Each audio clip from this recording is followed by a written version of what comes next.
En Ukraine, au moins 6 morts et 16 blessés hier dans un bombardement russe à Kharkiv, la deuxième ville du pays. Une attaque qui intervient alors qu'aujourd'hui, le secrétaire général de l'ONU, Antonio Guterres, et le président turc, Recep Tayyip Erdogan, rencontrent Volodymyr Zelensky à Lviv afin d'évoquer l'accord sur l'exportation de céréales signé le mois dernier avec Moscou. Les Russes qui sont par ailleurs de plus en plus présents au Mali. Oui, le Mali qui a prié la France de décamper et qui a officiellement des accords de défense militaire avec le Kremlin.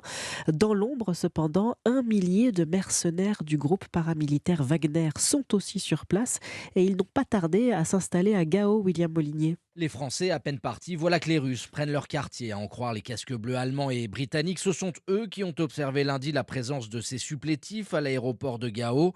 Sur le tarmac, un avion d'entraînement L-39 Albatros, sans doute piloté par des Russes, puisque les militaires maliens ne savent pas manœuvrer ce genre d'appareil. Et en coulisses, un manège incessant d'hommes en uniforme venus débarquer du matériel. Tout cela quelques heures seulement après le départ des derniers soldats français.